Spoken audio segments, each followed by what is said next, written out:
Ma'am Rovilin? 39 po ako. 39. Tapos 15 years nang hiwalay Yes sa po. asawa, no? Oo, gano'n na nga po kasi 2010 na po. Anong hanap mo sa isang lalaki? Ayaw nyo dun kay Julius.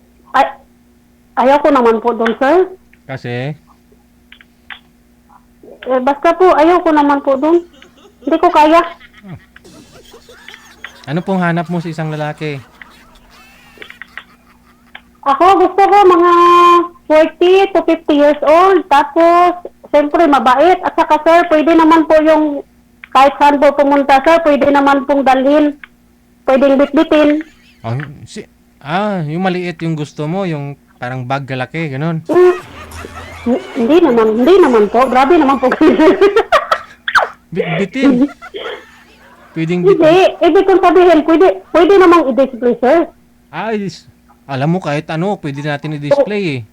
Bakit si sir, hindi po ba yun Ay, pwede hindi po. Hindi ko kaya yun, sir. Hindi ko po kaya yun. Hindi mo pwedeng i-display? Hindi po. Okay. Sa edad sana walang problema, Opo. no? Walang problema, no? Yung edad, no? Mga 40 hanggang 50, 55, ganyan. Pero, yun, sir, wag na po yun.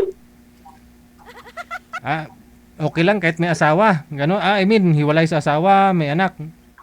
Okay. Sir, okay lang naman po. Basta hiwalay, walang sabit, walang lahat. Basta,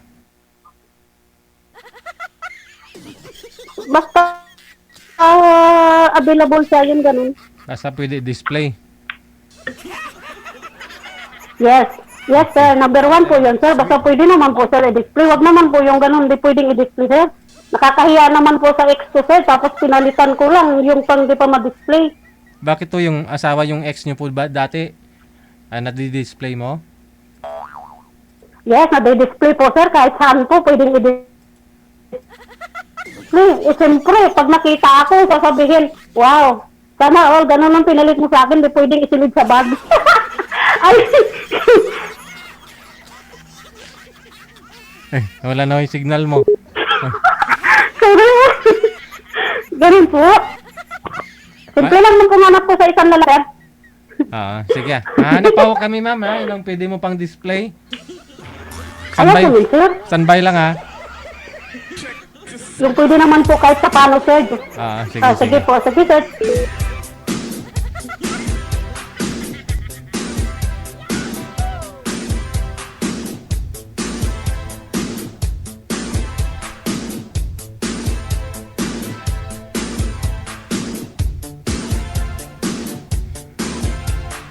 I'm Rovilin from Kuwait. Gusto ko makahanap ng forever. Edad ko 39. Okay.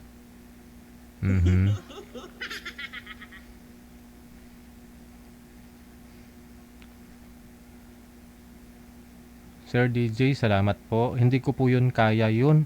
Next time na lang ako sasali. Ayaw ko nun. Okay. Walang pilitan, ah.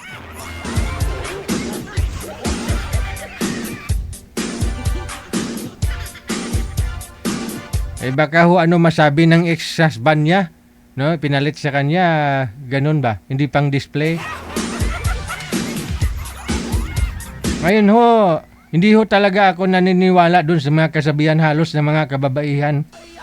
Sinasabi nila, hindi ako bumabase sa mukha ng isang lalaki, sa panlabas na anyo ng lalaki, basta mabait, may trabaho, at saka walang sabit. Kabuti pa nga ho yun si madam, kinausap niya pa si sir eh. Yung nauna din kanina, no? Sino nga ho yun? Si Erica. Kinausap pa rin nila. Yung iba nga ho dito, pagkakita, pinapatayan eh.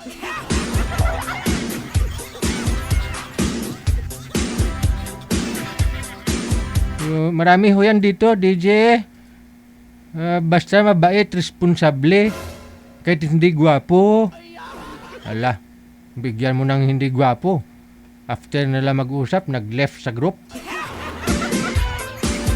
Hindi man lang kinuha yung account ni Boy, o hindi man lang binigay niya yung account kay Boy.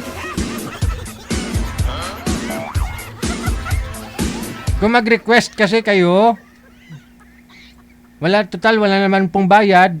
Kumbaga, nagdadasal kayo, lubos-lubusin nyo na. DJ, bigyan mo ako gwapo. Lord, bigyan mo ako gwapo. Macho. Malaki yung arian. Mayaman, mabait. Relihuso. Kumpletuhin nyo na. Magdasal ho kasi kayo ng mataimtim.